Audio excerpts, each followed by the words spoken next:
En el nombre del Padre, y del Hijo, y del Espíritu Santo. Amén. Alabado sea nuestro Señor Jesucristo. Sea por siempre bendito y alabado. Queridos hermanos, celebramos el domingo, el Día del Señor, y varios son los pensamientos que nos traen hoy los textos de la Sagrada Liturgia. El más dominante está tomado del Salmo 121. Qué alegría cuando me dijeron, vamos a la casa del Señor. Era este uno de los salmos que los israelitas cantaban como un cántico cuando se dirigían hacia la ciudad santa de Jerusalén, en una de las numerosas peregrinaciones que tenían durante el año para honrar a Dios en el lugar de su presencia, el templo en el monte Sión. Y este salmo nos quiere introducir a nosotros también en esta liturgia dominical, en el lugar del encuentro con Dios, que es su templo, el lugar donde habita Él. Sabemos que hay muchos elementos de la presencia de Dios. Lo reconocemos presente en la obra que Él mismo ha creado, la creación. Lo reconocemos presente en nosotros mismos, que somos templo donde habita Dios por el bautismo. Lo reconocemos presente en su palabra, en aquello que Él mismo ha dicho acerca de sí, la revelación, pero de una forma única.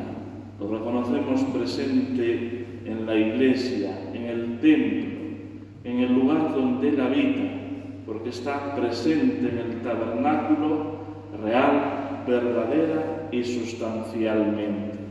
Y por tanto es una presencia incomparable con cualquiera de las otras, porque es la promesa de nuestro Señor Jesucristo: yo estaré en medio de vosotros hasta el final de los tiempos. Y así la Iglesia perpetúa la misión de conmemorar el sacrificio de Cristo, actualizándolo sobre el ala del altar, para que el fruto precioso de este sacrificio sea la presencia viva del Señor en el sagrario. Otra idea también dominante, especialmente en la epístola, es la de la parusía, el retorno glorioso del Señor. Y es algo característico de esta etapa final del año litúrgico, porque de alguna manera la Iglesia nos quiere preparar para la segunda venida del Señor, que de alguna manera también en el Adviento tenemos muy presente, recordando la venida según la carne, el nacimiento humilde y pobre de Jesús en Belén, pero también el retorno glorioso del Señor. Y al mismo tiempo evocar esta presencia inmediata de Dios que viene continuamente a nuestro encuentro. Por tanto, ya esta perspectiva escatológica de la parusía, de las postrimerías, de ese retorno del Señor, nos hace tener en cuenta la meta de nuestra existencia, que está en Dios. Pero quedémonos con la primera idea. Y esto nos hace pensar en una enseñanza del catecismo, y es que el hombre, el ser humano, es capaz de Dios. Y es capaz de Dios porque ha sido creado por Él, porque tiene su origen y su meta en Él. Y por tanto hay en nuestro interior, en nuestro corazón, en lo más profundo de nuestro ser, un anhelo permanente de Dios, un anhelo de plenitud, un anhelo de paz, de belleza, de bondad, de perfección y de bien. Un anhelo que solamente el Señor puede satisfacer, puede llenar, puede colmar. Pero esto ha sido desfigurado por el pecado. Y por tanto vemos que en la humanidad hay distintas formas de resolver este anhelo, con las cuales queda patente que es algo universal, que no es propio de una civilización, de una cultura, de una mentalidad, sino es algo que está inscrito en la propia esencia del ser humano, esa sed de plenitud. Desfigurada por el pecado, se le ha dado distintos nombres y formas. Y sin embargo, para nosotros no es el resultado de una intuición del hombre, sino es lo que Dios mismo nos ha dicho acerca de sí, lo que Dios mismo nos ha revelado sobre su propio ser a lo largo de una historia, la historia de la salvación que llega a su plenitud en Jesucristo, la palabra definitiva del Padre.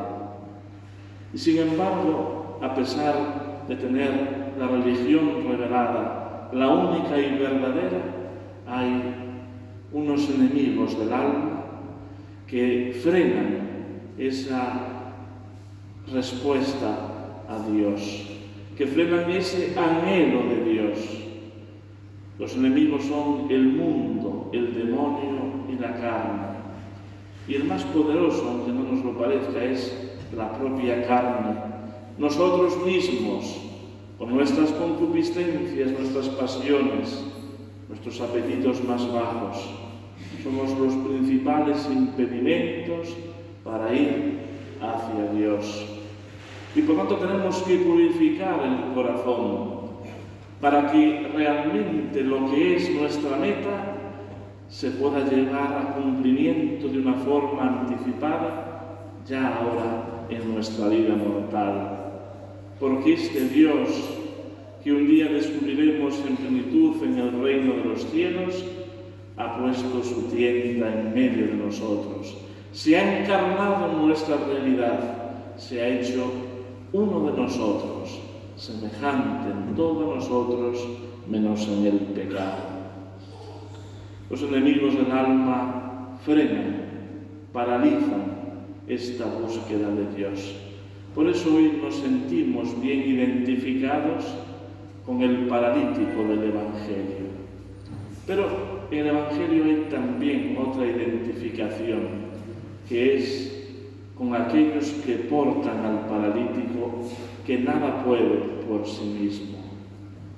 A cada uno de nosotros nos toca pensar, ¿somos el paralítico inmovilizado para ir hacia Dios o somos llamados a ser portadores de tantos paralíticos que nos encontramos en la vida y llevarlos al encuentro de Jesucristo?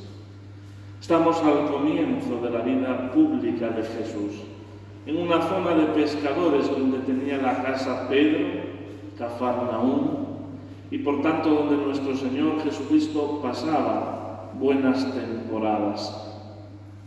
Y allí va creciendo la fama de Jesús. Unos descubren en él a un santo, a un hombre intachable, a un judío cumplidor de la ley, a un hombre piadoso y fiel que daba ejemplo de buen israelita.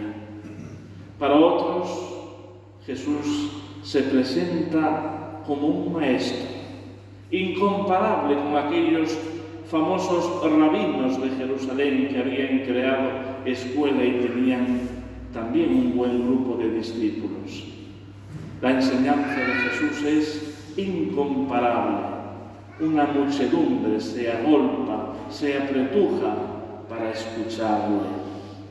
Otros descubren en él el gran predicador, porque habla como ninguno, porque sus palabras tienen autoridad, porque ven en ellas el cumplimiento de las promesas de Dios. Otros, quizás más interesados, descubren en Jesús la figura de un hombre bueno, que toca, que acaricia, que se acerca a aquellos que postrados en el dolor tienen miserias en el cuerpo o en el alma. Un hombre bondadoso y cercano que, como definirá San Pedro en uno de sus discursos del libro de los Hechos de los Apóstoles, pasó por este mundo haciendo el bien. Y sin embargo también hay otros que se dan al Evangelio como escribas, como letrados, expertos en la ley, que sospechan de Jesús y que dicen: este es un blasfemo. Para nosotros tenemos clara la confesión de fe. Jesucristo es el Hijo de Dios y lo que realiza, lo realiza con el poder de Dios, no porque sea un blasfemo que transija con la ley, sino porque Él viene a darle plenitud y cumplimiento a la ley y a los profetas.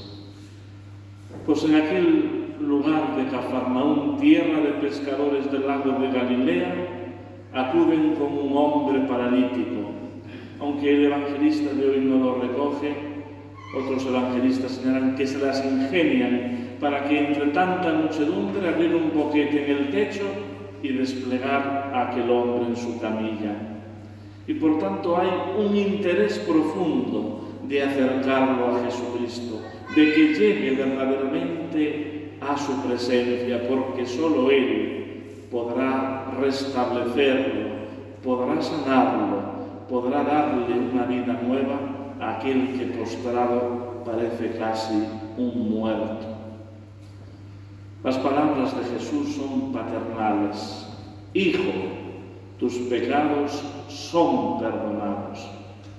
Aquello que escandaliza tanto a los escribas y fariseos revela verdaderamente la misión del Hijo de Dios, que viene a sanar al hombre totalmente, es decir, a darle la salud eterna, la salvación.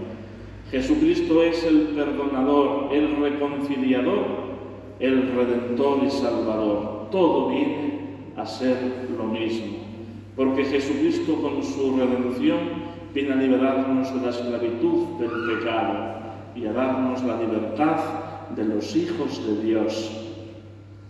De tal manera que el milagro lo que viene es a corroborar algo difícil de entender con los ojos de la carne. Viene a plasmar gráficamente que la parálisis que produce el pecado en nosotros y que nos impide ir al encuentro del Señor, que nos impide acercarnos a Él, es la parálisis del corazón. Y por eso aquel anhelo que Dios inscribió en nuestra alma, en nuestra creación, se ve tantas veces frenado por el pecado. Pero, como decía, nosotros nos acercamos frecuentemente al Señor y por tanto podemos estar casi convencidos de que no estamos paralizados, porque ese deseo en nuestro corazón lo llevamos a cumplimiento. Necesitamos de Dios y con frecuencia nos acercamos a Él. Y por tanto estamos llamados a ser portadores de aquellos paralíticos, de aquellos que por tantas circunstancias de la vida, por los entretenimientos de este mundo, por los malos ejemplos de los cristianos, por una distorsión de la verdad y de la religión en su corazón, frenan el encuentro con Dios. Y por tanto es para nosotros una tarea, una misión, un compromiso, ser portadores de los paralíticos que no pueden ir al encuentro de Dios. Preguntarnos y cuestionarnos a nosotros mismos en qué medida empleamos nuestros talentos, nuestras cualidades y dones para acercar al Señor.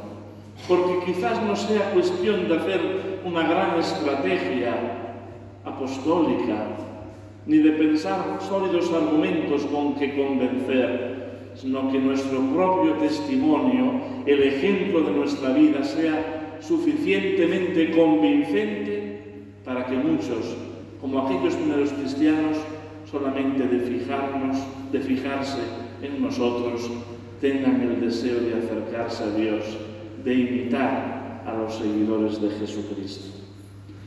Queridos hermanos, el pecado que siempre nos paraliza también nos impide muchas veces ser portadores de paralíticos. Pidamos al Señor que, iluminados por el Espíritu Santo, pongamos nuestra vida a su servicio y al servicio de los demás, para que, escuchando las palabras sanadoras de Jesús, nos levantemos y volvamos a nuestra casa, a nuestro hogar, con el corazón lleno de Dios. En el nombre del Padre, y del Hijo, y del Espíritu Santo. Amén.